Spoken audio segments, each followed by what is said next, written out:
सजी हुई रूह को आपने जला दिया। ए बेटा इधर आओ, इधर आओ, इधर आओ बेटा, 2 मिनट रुक जा, 2 मिनट। ए बेटा तहार जब पापा हवे ना हमार जीजा जी हवे कि तहार छोट हमार मोट बाबू खाता जीजा अपनी डाले दरसानी भेटाई मजा।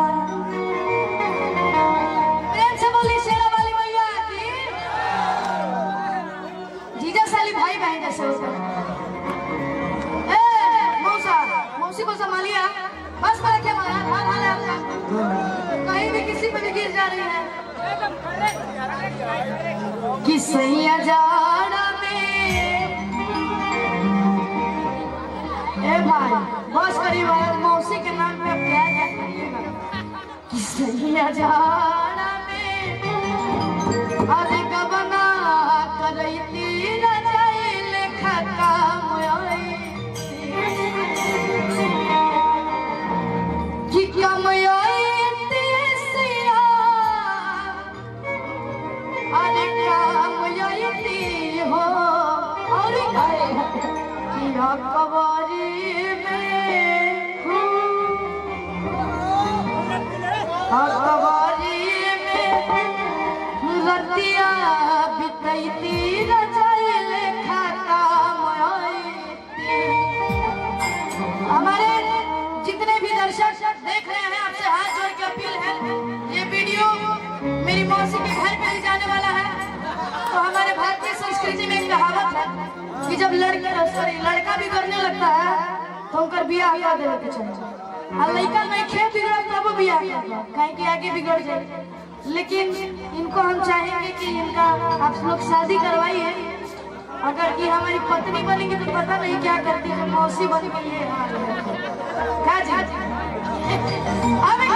कि सैया जाड़ा में सैया जाड़ा में कबला करई तीन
अभी तो दीदी नहीं बोल सकता है लेकिन बोल जिया जी थी।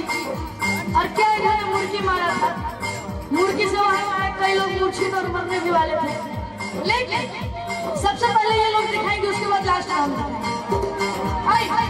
पीछे पीछे पीछे पीछे सब लोग पीछे, चारों लोग को दिखाना, उसके बाद हम दिखाएंगे। सुना जा जेकर बढ़िया लगी भू बचाइया जा देखा तो दिन तारा के चलो आई जैसे तलवार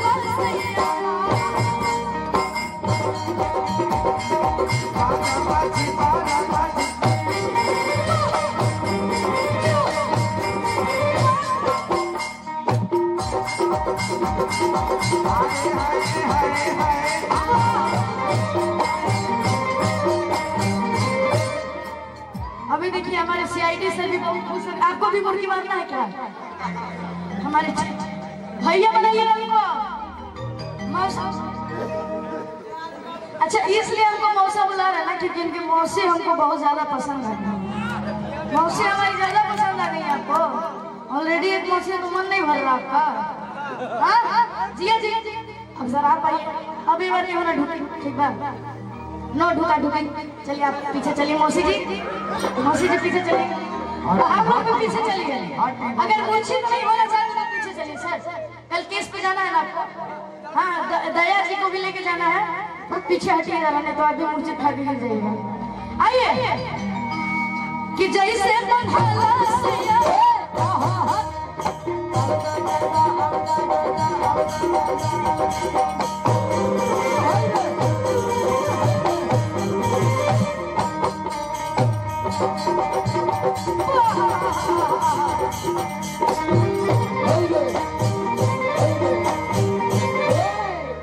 शीला जी, शीला जी, हाय